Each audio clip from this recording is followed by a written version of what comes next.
Nandito ba kayo? Nandito kayo? Okay. Kaibigan. No problem. Pupunta pa tayo sa mundo. Okay. Okay. Out of town. Okay. Yan na tayo. Bye. Ari.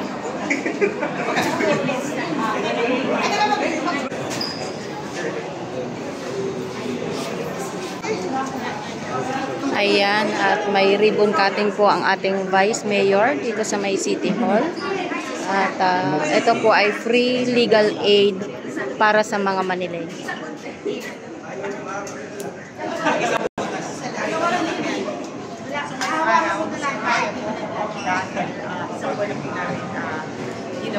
Ginawa ng paraan kasama ng IDP Manila para maging posible ang free legal aid or service dito sa Vice Office. So, ibig sabihin, meron kayong mga issue na kailangan nyo ng tulong o suporta na panlegal, nandito po ang ating opisina. At makakapunta kayo, libre po ito.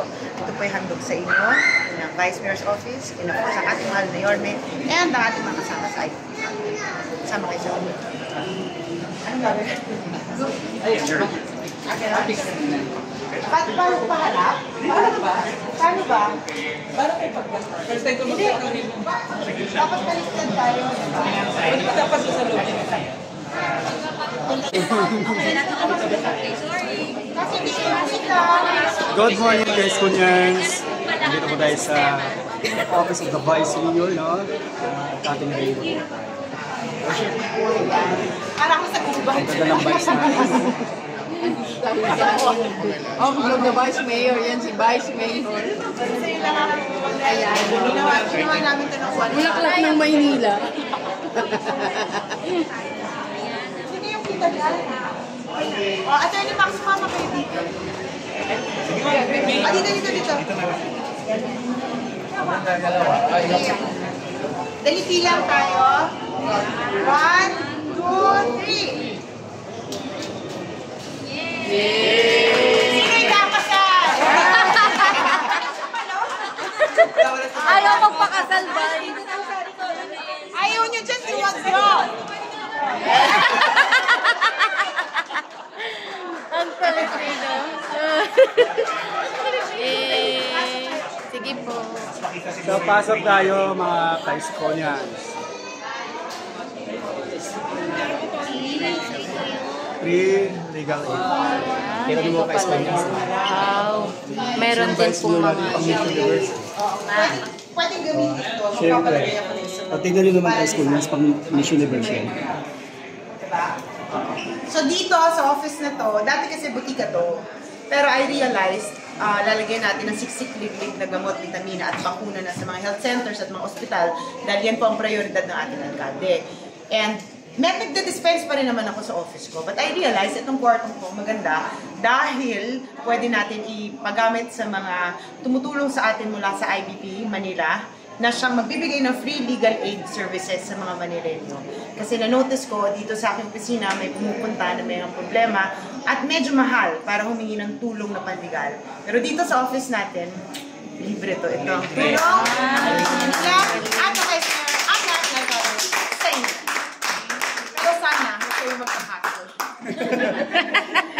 Ayan, ang gagawin natin. Okay. Sila mga partners natin. Ayun. So just to let you know, pag may kailangan kayo na legal aid, pumunta lang kayo dito, may susulat lang kayo, sa schedule kayo, may tututok na sa kaso. Vice, nagkakasal din po ba sila? Of course! Oh. Dito, sa office.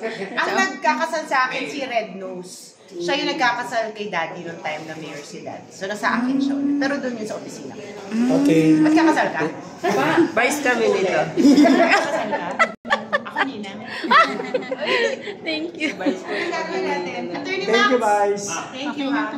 I love you with the love of God. Thank you, At least guys. open to sa inyo, pero sana wag niyong magamit. Humingi ng tulong, na assistance pang legal. And then I found out, kasi pag you go the normal route, medyo mahal ang acceptance fee. Tapos pagka pupunta pa, ang tawag doon? Consultation fee, tapos pag mag-a-appear, appearance fee. Yung iba kasi wala naman talagang pera. And nung lumapit sa akin ang IBP Manila 1, ang sabi ko sa kanila, kung pwede mong tulungan ang Manila, I would gladly offer my other space. And so with that, this was conceptualized. But nevertheless, huwag kayong mag-alala dahil yung mga gamot, vitamina nyo, kaya pa namin natin mag-dispense. Pero hindi na kailangan isang pang opisina para doon. Meanwhile, pag puno na, siksik-liglig na ang gamot, vitamina sa mga health centers, huwag na kayong pumunta pa sa City Hall para kunin ang gamot nyo dahil pumunta na kayo sa pinakamalapit na health center nearest you para rin wala ng transportation cost. Pero dito, free legal aid services. Pumunta lang kayo anytime. Thank you, Vice. Ayan po yung mga kasama niya, Vice Mayor dito. Ang pinakamahal na lawyer sa Makati. Saan mo acceptance yun? Matipid.